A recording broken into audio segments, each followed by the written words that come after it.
لہٰذا اس قوم پر یہ عذاب نازل ہوا کہ اگلے دن وہ کنواں سوکھ گیا۔ قوم کے لوگ کئی دنوں تک پیاس سے پریشان رہے، فصلیں سوکھ گئی اور کچھ ہی عرصے میں تمام لوگ مر گئے۔ پرندوں نے وہاں حملہ کر کے تمام لوگوں کی لاش کو کھا لیا، اور اس طرح اہل رس کا یہ ہرا بھرا علاقہ ایک خوفناک بیابان میں بدل گیا۔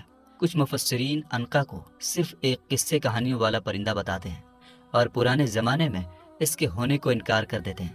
وہیں دوسری طرف دنیا کے بہت سارے اساطیروں، لوک کہانیوں اور کلچرز میں عنقا کا ذکر الگ الگ ناموں کے ساتھ ملتا ہے۔ مصر کے پرانے اتہاس میں عنقا کو بینو نام سے جانا جاتا ہے، جس کی فنکاری آج بھی مصر کے پرانے کھنڈروں میں نظر آتی ہے۔ مانا جاتا ہے کہ پرانے مصر میں عنقا کا ایک عظیم مندر بھی موجود تھا، جس میں سال میں ایک بار بینو پرندہ اس مندر میں آیا کرتا تھا۔ ہندو مت میں عنقا سے ملتا جلتا ایک پرندہ گرودا کا ذکر ملتا ہے، جسے وشنو دیوتا کی سواری مانا گیا ہے، جو اس کائنات میں کہیں بھی اڑنے کی صلاحیت رکھتا ہے۔ ہندو میتھولوجی میں گرودا کو پرندوں کا راجا کہا گیا ہے، جس کا جسم انسان کی طرح ہوتا ہے، جبکہ ہاتھ پاؤں اور پنکھ ایک بڑے باج کی طرح۔ وہیں چینی لوک کہانیوں کی بات کریں تو عنقا جیسا پرندہ کوان ہے، جس کے بارے میں چائنیز کہانیوں میں مانا گیا ہے کہ یہ پرندہ بہت ہی سریلی آواز نکالتا تھا، اور یہ جس شہر کے اوپر سے گزرتا وہاں خوشحالی آ جاتی تھی۔ اسی طرح یہودی کتابوں میں جس نامی ایک پرندے کا ذکر ہے، جس کے بارے میں کہا جاتا ہے کہ یہ پرندہ جنت کے ایڈن گارڈن میں رہنے والے جانداروں میں ایک تھا، اور آدم علیہ السلام کے اس دنیا میں آنے کے بعد بھیجا گیا۔ جبکہ گریک اور رومن میتھولوجی میں گریفن نامی ایک عظیم مخلوق کا ذکر موجود ہے، جس کا جسم شیر کا اور سر پرندوں کی طرح ہوتا ہے، جسے کنگ آف دا بیسٹ کہا گیا ہے۔ پرانے زمانے کے یونانی لوگ گریفن کو دولت اور خوشحالی کی نشانی بتاتے تھے۔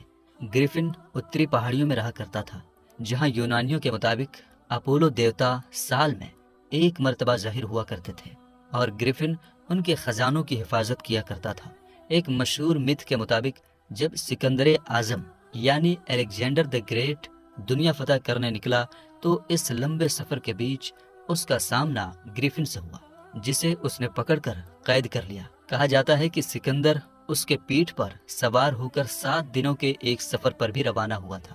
اتنے سارے تہذیبوں اور علاقوں میں عنقا کے متعلق کہانیوں، پینٹنگز اور مورتیاں اس بات کی طرف اشارہ کرتی ہیں کہ ایسے مخلوق پرانے زمانے میں سچ مچ پائے جاتے تھے۔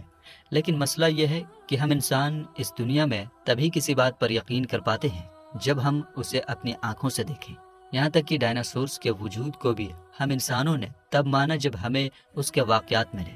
لہٰذا ممکن ہو کہ آنے والے دنوں میں ہمیں ایسے واقعات یا فوسلز مل جائیں جس سے یہ بات ثابت ہو سکے کہ عنقا نامی یہ پرندہ اتہاس میں سچ مچ پایا جاتا تھا یا نہیں۔ دنیا میں طرح طرح کے پرندے موجود ہیں جو اس کائنات کی خوبصورتی میں 4 چاند لگاتے ہیں، لیکن ان میں ایک پرندہ ایسا ہے جو اپنی دلچسپ اور حیران کرنے والی خاصیت کی وجہ سے سالوں سے چرچے میں رہا ہے، جسے سی مرغ یا فینکس کہتے ہیں۔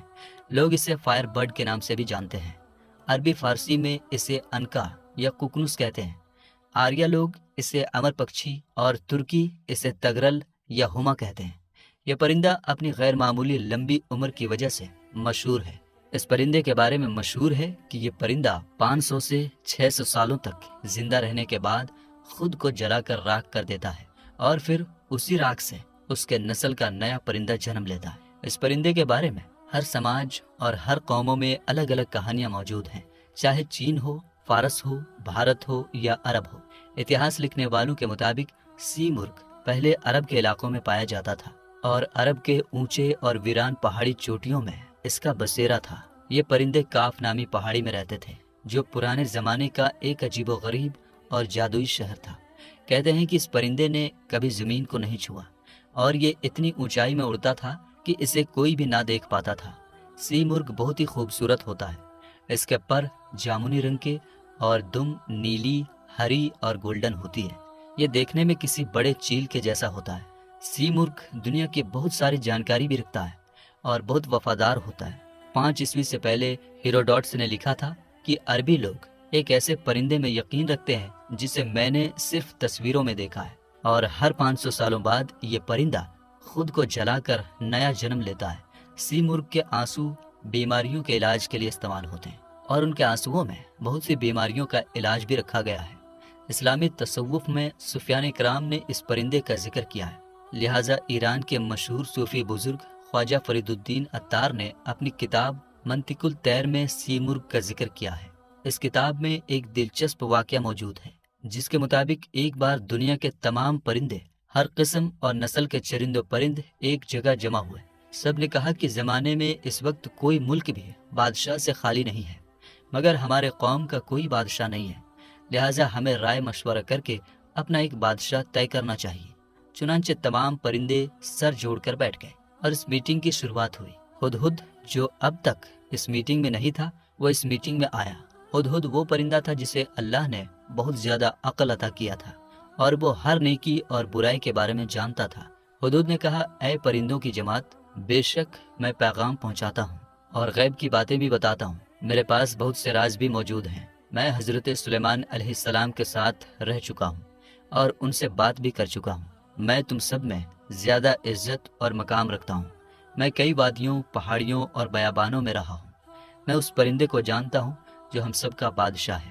اگر تم میرے پیچھے چلو گے تو میں تمہیں اس تک پہنچا سکتا ہوں۔ بے شک ہم سب کا بادشاہ وہی پرندہ ہے جس کا نام سی مرغ ہے اور وہ کاف نامی پہاڑ کی وادیوں میں رہتا ہے۔ وہ تمام پرندوں کا سلطان ہے، مگر اس تک پہنچنے کا راستہ بہت لمبا ہے۔ راستے میں بہت سارے خطرات، دریا اور سوکھی زمینیں آتی ہیں۔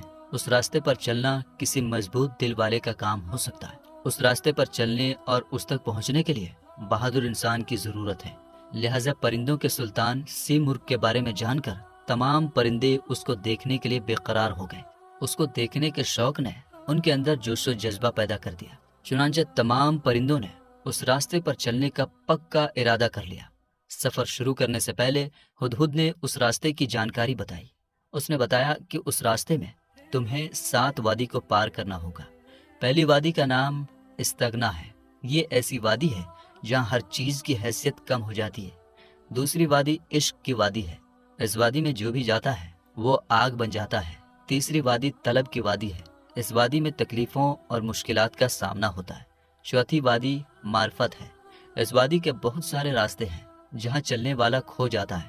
پانچویں وادی توحید کی وادی ہے۔ اس وادی میں کثرت بھی وحدت نظر آتی ہے اور یہ راستہ ایک الجھا ہوا راز ہے۔ چھٹی وادی حیرت کی وادی ہے۔ یہاں صرف درد اور خواہش ملتی ہے، ہر طرف افسوس ہی افسوس ہوتا ہے۔ اور ساتویں اور آخری وادی فکر و فنا ہے۔ یہ وادی فراموشی اور بے ہوشی کی وادی ہے۔ یہاں پہنچنے والا دیوانہ ہو جاتا ہے اور یہاں گم ہو کر رہ جاتا ہے۔ پرندوں نے سفر شروع کیا۔ اس سفر میں تمام پرندے تھک کر چور ہو گئے، کچھ بیمار پڑ گئے، کچھ کی حالت بدتر ہو گئی۔ بلبل، طوطا، چکور، باز، بوف اور دوسرے قسم کے پرندوں نے راستے میں ہی ہار مان لیا۔ پرندوں کے پر خون سے لت پت ہو گئے، وہ رونے پیٹنے لگے۔ انہوں نے ایسا راستہ دیکھا جس کا کوئی انت نہ تھا، ایسا درد دیکھا جس کی کوئی دوا نہ تھی۔ ان کی کمر ٹوٹ گئی۔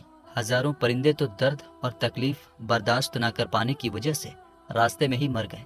انہوں نے ہدہد سے کہا کہ ہم اتنی مشکل وادی کو پار نہیں کر سکتے۔ لہٰذا ہدہد نے ان وادیوں کے بیچ ایک جگہ پڑاؤ ڈالا اور تمام پرندوں کو جمع کیا۔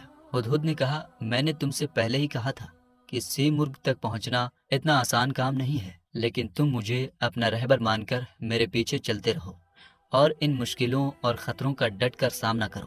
یاد رکھو، اگر دنیا و آخرت میں امر ہونا چاہتے ہو تو تمہیں اس بادشاہ تک پہنچنا ہوگا۔ اس کے پر کی ایک چھاؤں تمہاری تمام تکلیفوں کو ختم کر دے گی اور تمہاری قسمت کو پلٹ دے گی۔ اے پرندوں کی جماعت، اس دنیا میں تمہیں تھوڑے ہی دن رہنا ہے، پھر ایک دن تو تمہیں موت ضرور آئے گی۔